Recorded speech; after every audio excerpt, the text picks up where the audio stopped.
Fue como visitar el infierno. Así es el desgarrador testimonio que pudo recoger una periodista francesa, quien vio en primera fila el trágico final de las fuerzas ucranianas en Kursk. Como una película de terror. Es como se ha descrito esta debacle. Camila, corresponsal de LCI, llegó a ser testigo de una retirada caótica en la que los soldados ucranianos, abandonados a su suerte, luchaban por sobrevivir mientras el ejército ruso avanzaba con imparable contundencia. A pocos kilómetros del frente, la periodista captó la desesperación de los combatientes atrapados, enfrentándose a ataques rusos continuos que no daban respiro. La ciudad de Sudja, clave en el control de la región, caía sin que Kiev pudiera hacer nada para impedirlo. Aunque a través de su desinformación intentaba ocultar la derrota, lo que se vivió en Kursk fue un colapso rotundo, que Camila describió con una crudeza sin igual. Los detalles a continuación. ¿Y tú ya sabes de los informes especiales de Prensa Alternativa? Pues déjame decirte que están imperdibles. Este sábado, 15 de marzo. Traición y geopolítica. El final de Zelensky. Llega gracias a la membresía de Prensa Alternativa. Más información al final. Fue como un infierno, como una película de terror. Una periodista francesa lo contó todo. Fue testigo de la debacle ucraniana en Kursk, testigo presencial del desgarrador final de las tropas invasoras. Camila, una valiente corresponsal del canal de televisión LCI, se encontraba a apenas unos kilómetros del frente, inmersa en un caos que nunca habría imaginado. La visión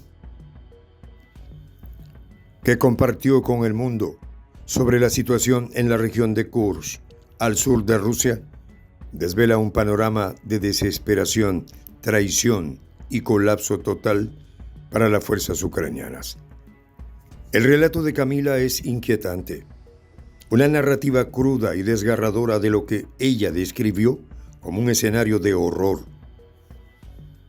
Los combatientes ucranianos, aquellos que un día creyeron en la victoria y en el poder de su resistencia, se encontraban en su mayoría desbordados, atrapados en una pesadilla de la cual no podían escapar. Es muy difícil, porque realmente estábamos tratando de acercarnos.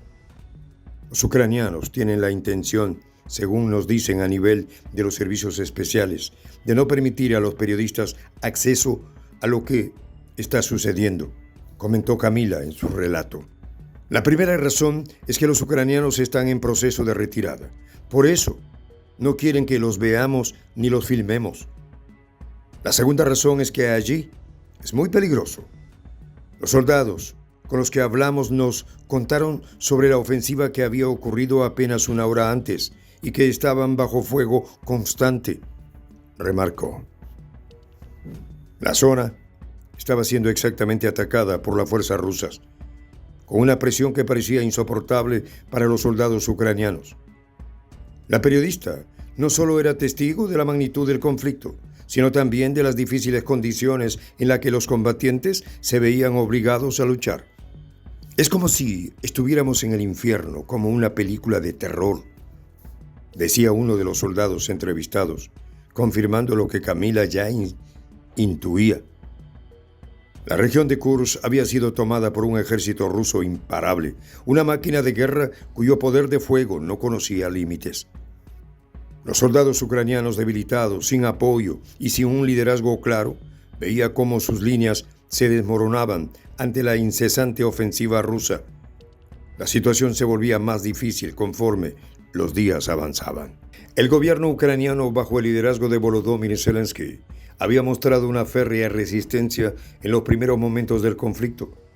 Pero a medida que las fuerzas rusas ganaban terreno, los soldados ucranianos se encontraban cada vez más aislados, sin opciones reales de escapar del cerco enemigo. El propio Zelensky, que prometió a su pueblo una victoria en el campo de batalla, no solo había abandonado a sus tropas, sino que también mantenía en secreto los resultados de la retirada, ocultando las evidencias de un desastre inminente. La periodista francesa fue testigo de la retirada desordenada de las fuerzas ucranianas, quienes luchaban no solo contra las tropas rusas, sino también contra el propio abandono de su liderazgo. Los informes ucranianos sobre las posiciones en la región se mostraban cada vez más incoherentes. Las Fuerzas Armadas rusas avanzaban desmintiendo las afirmaciones de Kiev, que insistía en que Sudka, un asentamiento clave en la región, seguía siendo controlado por las fuerzas ucranianas. Sin embargo, la realidad en el terreno era diferente. Los soldados rusos ya habían tomado el control de Sudka, y las fuerzas ucranianas, por más que intentaban resistir, se veían superadas por la artillería y la aviación rusas, que no cesaban en su ataque. El 13 de marzo, el Ministerio de Defensa ruso anunció la liberación total de Sudka, Melovey y Podol, poniendo en evidencia la caída de los últimos bastiones de la resistencia ucraniana en esa región. Según los informes oficiales rusos, todas las ciudades y pueblos cercanos a Sudka estaban bajo control de las fuerzas rusas, y solo quedaban unos pocos asentamientos fronterizos que aún no habían sido limpiados. A pesar de la evidencia, Ucrania seguía insistiendo en que estos lugares seguían bajo su control, una negativa que solo aumentaba la sensación de desesperación en las filas ucranianas. La periodista Camila también observó cómo los soldados ucranianos, abandonados por sus líderes y luchando sin esperanza, comenzaban a hablar de su frustración. Nos dijeron que resistiéramos, que las ayudas llegarían, pero eso nunca sucedió. Relató uno de los militares cuya voz se quebraba mientras recordaba la promesa rota de un liderazgo que no cumplió. En ese momento, la imagen de Zelensky, el hombre que había prometido ser el defensor de su nación, se desmoronaba ante los ojos de la periodista. ¿Dónde estaba el presidente cuando sus hombres más necesitados lo requerían?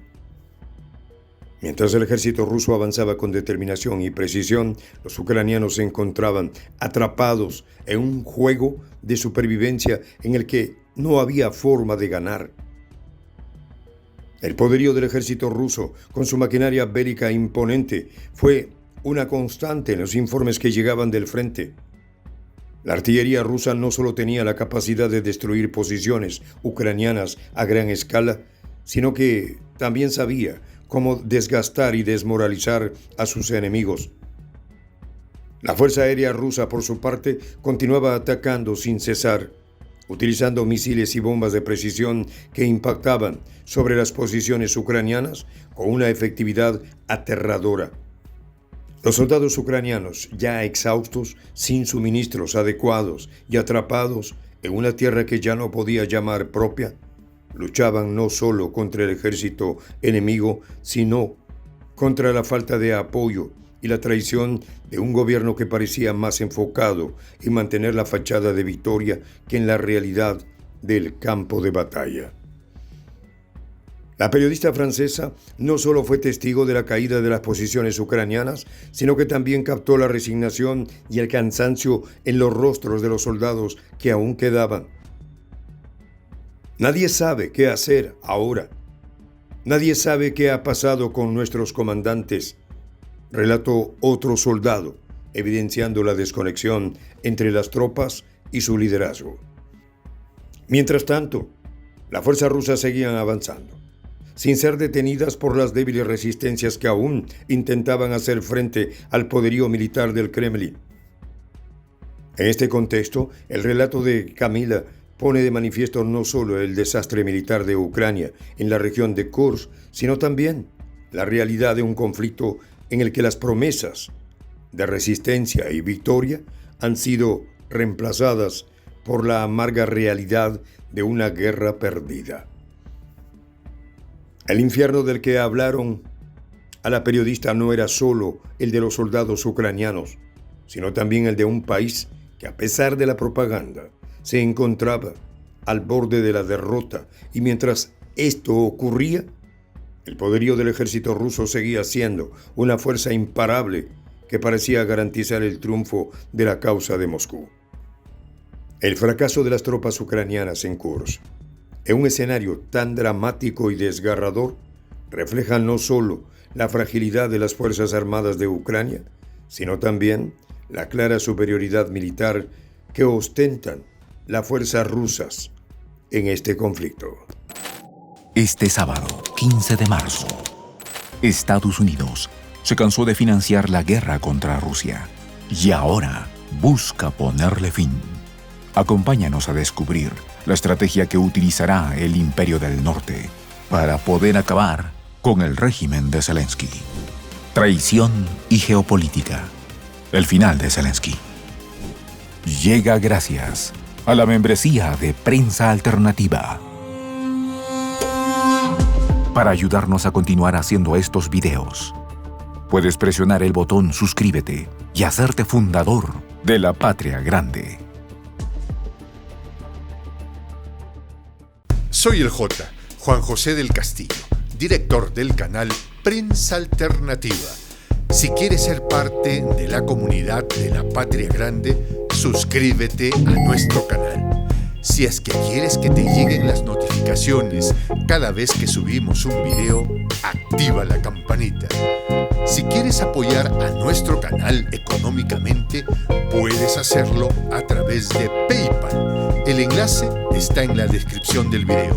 A nombre del equipo de Prensa Alternativa, me despido con esta expresión en el quechua milenario, Tupananchis Kama, cuya traducción es hasta volvernos a encontrar.